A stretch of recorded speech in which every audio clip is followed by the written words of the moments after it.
Gilles Armand est mon invité sur OM5 TV. C'est le président de l'association Dune d'Espoir. Gilles, bonjour. Bonjour.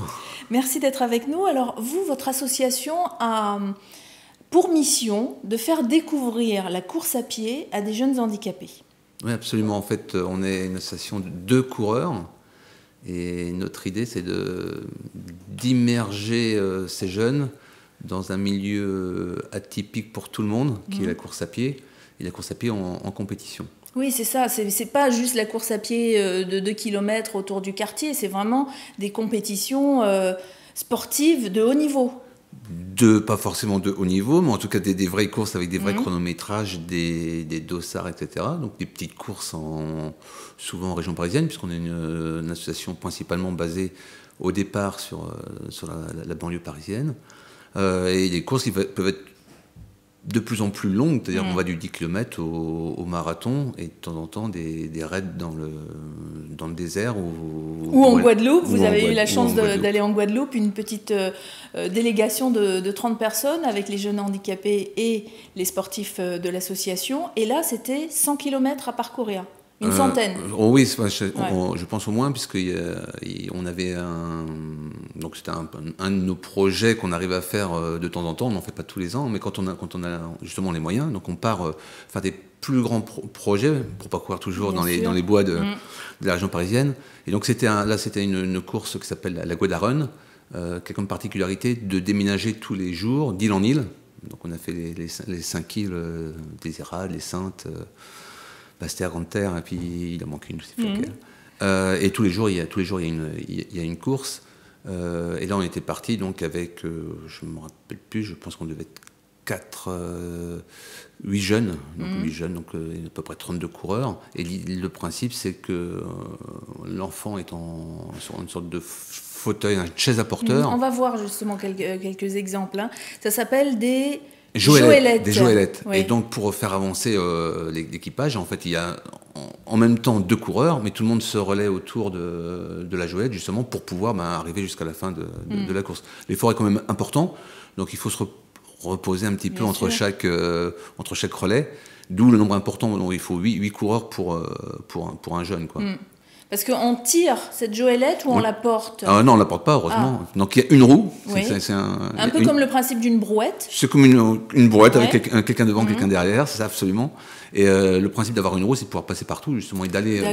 je peux vous dire que quand on était en Guadeloupe, il n'y a rien qui est carrossable. Enfin, vous ne passez pas avec un fauteuil dit normal, un fauteuil avec 4 roues. Vous plantez dans la terre tout de suite. Donc l'instrument permet justement d'emmener l'enfant dans des endroits où il ne pourrait pas y aller, même avec la bonne volonté de n'importe qui. Et à moins d'être sur le dos de quelqu'un. Mais qui a inventé ce moyen de transport? Au départ, c'était un monsieur qui voulait emmener son fils ou son neveu en balade en montagne. Qui était handicapé aussi. Qui était handicapé. Et nous avons, je dirais, détourné l'objet de sa fonction initiale en s'en servant pour emmener des jeunes en course. Et là, avec une mission à la fois, je dirais, d'emmener le jeune, de lui faire découvrir des choses. Et aussi, l'autre mission de notre association, c'est de faire changer un peu le regard des gens sur le handicap. Oui. Parce que, au départ, les gens, quand vous arrivez sur une course, ils vous regardent bizarrement, ils se demandent bien ce que le petit jeune avec son fauteuil roulant va pouvoir faire avec eux. Et à un moment donné, justement, on change un petit peu les rapports que les gens ont vis-à-vis du handicap.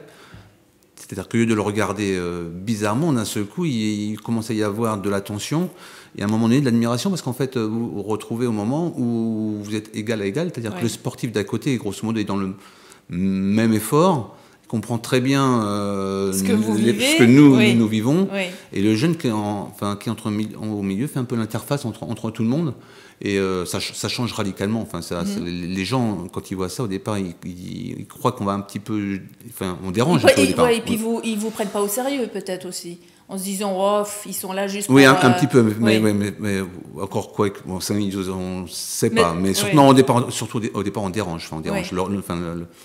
Parce que simplement le fait de voir un jeune handicapé, je ne sais pas si vous avez vu, mais en ce moment, vous sortez dans toutes les boutiques, en ce moment, il n'y a pas un fauteuil qui traîne, hein, les gens ne peuvent pas sortir, ne sortent pas, et les jeunes ne sortent pas. Donc on essaye dans la mesure du possible justement de changer un petit peu ce regard. Et c'est vrai que la confrontation la rencontre est très jolie à chaque fois. Alors cette histoire de l'association Dune des Sports, elle naît d'une idée d'une bande de copains au départ. Oui, au départ, c'était un coureur qui avait fait lui tout seul une course dans le désert. C'est une course, on la voit régulièrement à la télévision. Ça s'appelle le Marathon des Sables. Donc ça doit faire, je sais pas, 250 km dans le désert marocain. Et ce coureur-là, donc c'est le fondateur de l'association il y a 10 ans, a eu l'idée comme ça en rentrant, mais de dire il faut que j'emmène voir ça à un jeune handicapé. Oui. Mais alors pourquoi justement? Parce qu'il aurait pu dire je veux faire découvrir ça. Il était professionnellement dans le milieu médical. Peut-être que ça fait la liaison. Et après, tous les gens qui sont rentrés dans l'association ne sont pas du tout du milieu médical. C'est-à-dire que moi je ne connais pas du tout. Ce sont des sportifs. C'est d'abord des coureurs. C'est tous des gens qui en fait ont un jour croisé un équipage comme ça en course, on dit tiens ça vaut le coup c'est une autre façon de courir, ça m'intéresse. Voilà.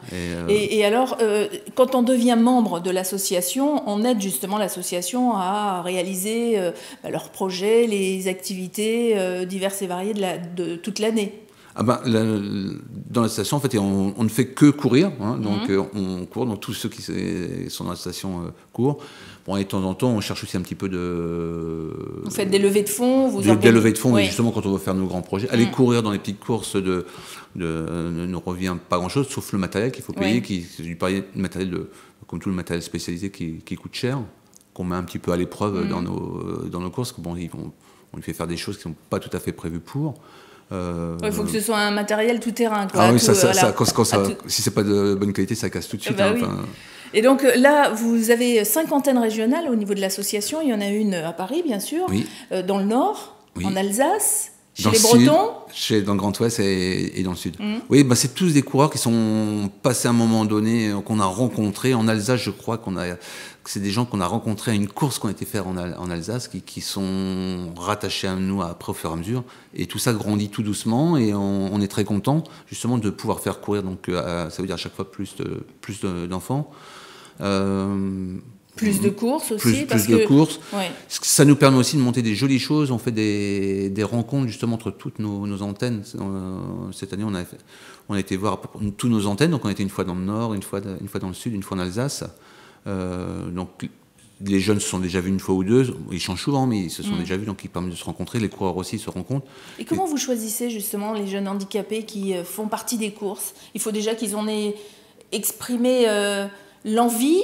Ou alors vous faites un travail, par exemple, de communication auprès des associations qui s'occupent d'enfants handicapés ou de jeunes handicapés pour leur dire ça existe. C'est le plus dur. C'est le plus dur parce que sur Paris, on n'a pas trop de problèmes, mais c'est le plus dur parce qu'en fait, c'est pas tellement les jeunes qui sont réticents, c'est les parents. Qui ont peur.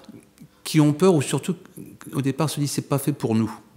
Ils croient au départ qu'on est une association, ça existe beaucoup, ça, des associations qui sont montées autour d'un enfant, c'est-à-dire, par exemple, c'est le papa qui court, et puis il emmène son fils courir, et c'est toujours son fils qui l'emmène courir ou faire une autre activité. Alors que nous, non, nous, on accepte, je dirais, tous les jeunes, il suffit de taper à la porte, et puis...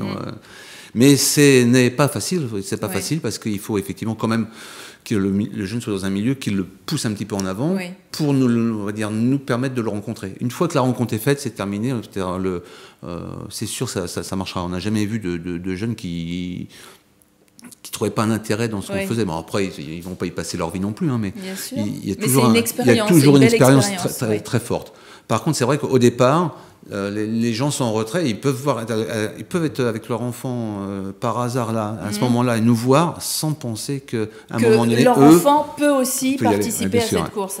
Donc effectivement, on essaie de monter des contacts à travers des établissements qui aussi sont très réticents parce que c'est pas leur c'est pas leur nature, leur fonction. Mais le fait que vous leur apportiez ça sur un plateau, ils trouvent ça bizarre, c'est ça? Étrange, dérangeant un petit peu, et ils ne comprennent pas tout à fait la fonction, parce que c'est vrai que dans notre principe, l'enfant ne court pas vraiment.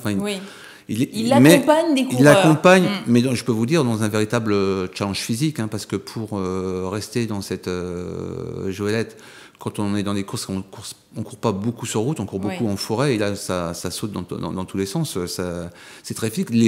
Sur les grandes courses, on change de jeunes au milieu de la course pour les protéger un petit peu, parce que physiquement, ils sont beaucoup secoués. Le fait de se tenir droit, de se maintenir dans le genre d'engin, c'est pour eux un gros effort. Je peux vous dire que surtout les petits jeunes, une fois qu'ils ont couru avec nous un matin comme ça, l'après-midi, ils font la sieste.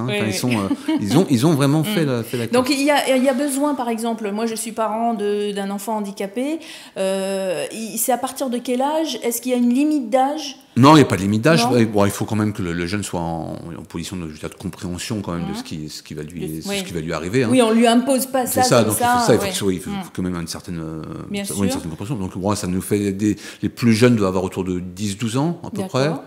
Et après, dans les jeunes adultes. Dans les jeunes adultes, ça, je veux dire, il n'y a pas trop de limites. Souvent, on s'arrête vers les 18 ans, mais il n'y a pas de loi écrite qui nous dit ça. C'est un jeune handicapé qui ne connaît pas cette aventure à 25 ans ou 27 ans. C'est pas ça qui va nous déranger, bien sûr. Il peut se diriger vers votre association directement. Il n'est pas obligé d'attendre de passer par une structure, une association. Non, surtout, vous contacter directement. Il faut. Via votre page Facebook, vous en avez une? Non, vous avez un site web. On a un site web. Donc dunespoir.com où on peut laisser des messages et on répondra à toute demande de jeunes ou de pas jeunes. Alors, tout à l'heure, on a parlé de la Guadeloupe. Si demain, un coureur décidait de monter une association, une antenne comme ça, régionale, que ce soit dans un département ou un territoire d'outre-mer ou un pays d'outre-mer, il faudrait qu'il fasse quoi? Qu'il se rapproche de vous directement? Il faut prendre contact, il faut venir courir avec nous. Pour voir. En ce moment, on a déjà eu un petit contact en ce moment là, avec, c'est pareil, par des gens qu'on a croisés au Maroc, où on a justement des coureurs qui sont venus courir une fois en France, qu'on a vu plusieurs fois sur des courses, et on les a aidés à monter justement. Alors c'est pas sous la forme de notre association, mais c'est pas le principal. On les a montés leur structure au Maroc. D'accord. On leur a donné des conseils. Donné aussi un peu notre caution. C'est-à-dire le fait de dire on a déjà fait ça, nous par exemple en tant que coureur, on n'a plus aucun problème. Donc le plus dur au départ, celui qui montrait son association, c'est après de rencontrer les directeurs de course. Donc là il faut montrer par une certaine expérience. Une fois qu'on a fait des courses et que tout s'est bien passé, forcément après ça va aller bien. Mais au départ, le plus dur, maintenant on l'a plus en France, en France, on l'a plus dans notre association tous les jours, c'est que les gens qui organisent nous connaissent, donc ils nous invitent, donc c'est très facile. Après, par contre, quand on va commencer à diffuser un peu plus loin, là, il faut expliquer notre démarche, etc. Montrer ce qu'on... Est-ce qu'il faut être coureur formé au handicap pour pouvoir... Non, je dirais surtout pas. Non, il faut être juste coureur, avoir envie de partager. C'est ça, et avoir un peu de bon sens. Bon, on rappelle en tout cas l'adresse du site, c'est dunedespoir.com. Oui.